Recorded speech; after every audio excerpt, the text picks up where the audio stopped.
अस्सलामुअलैकुम नाज़रीन, एक नए वीडियो के साथ मैं हुआ का मेज़बान रज़ा अब्बास। दुनिया बड़ी तेज़ी के साथ तीसरी आलमी जंग की जानिब बढ़ती हुई नज़र आ रही है। अमेरिकी सदर डोनाल्ड ट्रंप G7 का इजलास अधूरा छोड़कर वापस वाशिंगटन पहुंच चुके हैं। अपने सोशल मीडिया के ऊपर उन्होंने कहा है कि अब बातों का वक्त ख़त्म हो गया है। तेहरान के लोगों से मैं कह देना चाहता हूं कि वो तेहरान को फौरी तौर के ऊपर खाली कर दें। इसके साथ साथ रॉयटर्स की जानिब से खबर सामने आई है कि मशरिक़ वुस्ता में अमेरिकी फ़ौज को अलर्ट रहने का हुक्म दे दिया गया है। एक और इंतहाई तशवीशनाक रिपोर्ट अमेरिका के ही अखबार न्यूयॉर्क टाइम्स के अंदर भी शाया हुई है, वो रिपोर्ट किया है। और इसके साथ साथ चीन के सदर की जानिब से पहली बार बात की गई है अमेरिका के खात्मे की। इस तमाम नुकात के ऊपर आज के इस व्लॉग में बात करेंगे, मगर उससे पहले आपसे दरख्वास्त के वीडियो को लाइक और चैनल को सब्सक्राइब ज़रूर कीजिएगा। तो बढ़ते हैं खबर की जानिब। तो मामला कुछ यूँ है कि जब से ईरान और इसराइल की कशीदगी जारी सारी है, तब से अमेरिका की जानिब से या ये दावे किए जा रहे हैं, मुमकिन तौर के ऊपर कोशिश कर रहे हैं कि मामला जो हैं वो टेबल के ऊपर आ जाएँ। इससे हट कर कि अमेरिकी सदर डोनाल्ड ट्रंप की जानिब से ही कहा गया था कि हम तो ईरान को अल्टीमेटम दे चुके थे 60 दिन का, और इसराइल की जानिब से जो कार्रवाई की गई है वो इसलिए की गई है क्योंकि 60 दिन गुजर चुके थे और एक दिन ऊपर हो गया था। इस स्टेटमेंट से ऐसा मालूम होता है कि अमेरिका और इसराइल मुकम्मल तौर के ऊपर एक दूसरे के साथ कोऑर्डिनेट कर रहे थे, जो ऐसा एक तासुर मिलता है। लेकिन बहरहाल अब जो सूरत हाल यहाँ तक पहुँची है, G7 का इजलास हो रहा था और उसके अंदर अमेरिकी सदर डोनाल्ड ट्रंप मौजूद थे, जिससे मीडिया के अंदर ये रिपोर्ट किया जा रहा है कि अमेरिकी सदर डोनाल्ड ट्रंप इस इजलास को अधूरा छोड़कर वापस वाशिंगटन पहुँचे हैं। और उन्होंने अपने एक सोशल मीडिया के ऊपर ट्वीट भी की। उसके अंदर उन्होंने लिखा कि बातों का वक्त ख़त्म हो चुका है। मैं तेहरान के लोगों को कह देना चाहता हूँ कि वो इस शहर को खाली कर दें, क्योंकि सूरत हाल इंतहाई तशवीशनाक होने वाली है। उन्होंने कहा कि इंसानी जानों के ज़िया के ऊपर उनके मुताबिक कि उन्हें अफसोस भी है और ये शर्म का मकाम भी है। ऐसा नहीं होना चाहिए, इंसानी जानों का ज़िया होना चाहिए, लेकिन ऐसा हमें करना पड़ रहा है। ये एक ऐसी ही वार्निंग है जो इससे पहले हमने फ़लस्तीन के लोगों से मुतल्लिक भी देखी थी, जो हमने लेबनान के लोगों से मुतल्लिक भी देखी थी कि वो अहम जो शहर हैं वो अपने छोड़ दें। और फिर उसके बाद हमने देखा था कि जंग का जो दायरा कार है वो मज़ीद वसी हो गया था। इसके साथ साथ ये भी रिपोर्ट्स आ रही हैं कि अमेरिकी सदर डोनाल्ड ट्रंप की जानिब से अपने नुमाइंदे स्टीव विटकॉफ को ये भी कह दिया गया है कि आप विद इन अ वीक अमेरिकी ईरानी जो वज़ीर ख़ारजा हैं अब्बास अराक़ची, उनके साथ एक मुलाकात का अहतमाम करें और उनसे बात करें और उन्होंने बताएं कि आप इन मामलात को हल करें और टेबल के आएँ और इस जोहरी मुआहदे के ऊपर हम डील करते हैं। लेकिन डील वही होगी जो अमेरिका की शर्त के ऊपर होगी, और वो शर्त क्या है? वो ये है कि तमाम वेपन्स को डिसमेंटल करना है, तमाम जोहरी तनसीबात को, चाहे वो आवाम की फलाह बहबूद के लिए क्यों ना हो, चाहे वो मेडिकल साइंसेस के लिए क्यों ना हो, चाहे वो किसी भी मानों के हवाले से क्यों ना हो, ईरान को अपने इस प्रोग्राम से मुकम्मल इसका खात्मा करना पड़ेगा। इसके अलावा किसी भी और ऑप्शन के ऊपर अमेरिका जो है वो रजामंद जो है वो नहीं होगा।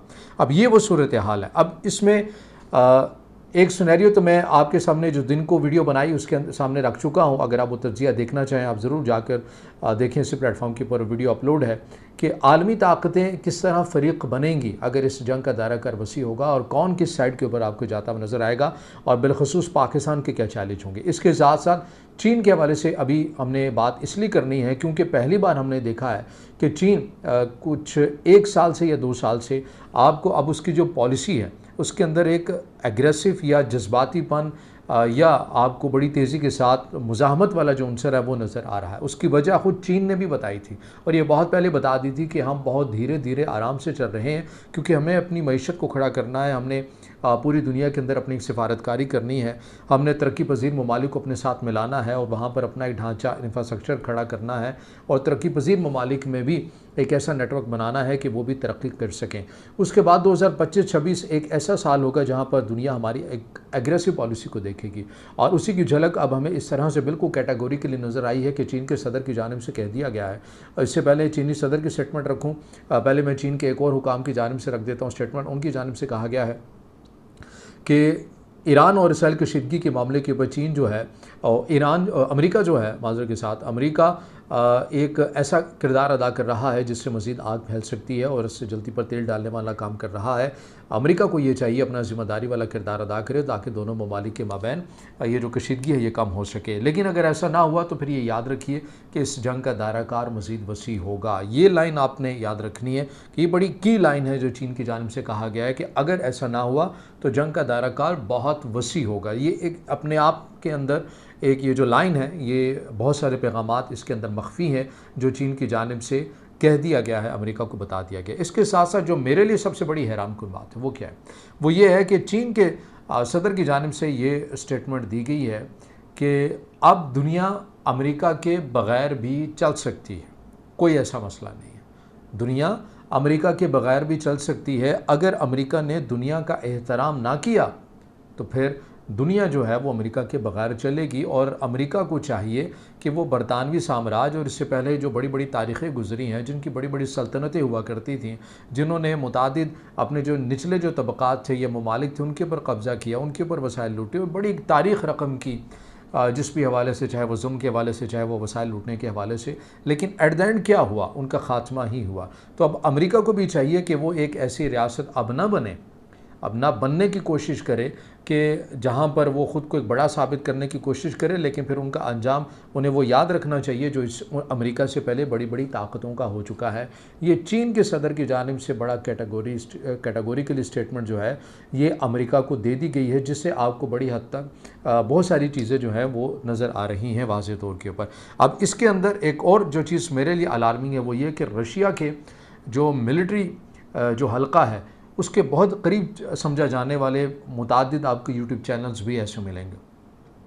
उन यूट्यूब चैनल्स के अंदर एक ख़बर ऐसी निकल कर सामने आई है जिसमें यह बताया गया है कि चीन के जो मिलिट्री जहाज़ हैं ये बड़ी खामोशी के साथ ईरान में उतरे हैं। अब इस खबर की ज़ाहिर है चीन तो तस्दीक नहीं कर रहा, अमेरिका ने भी इस खबर को कोट नहीं किया, ना ही इसराइल ने किया है।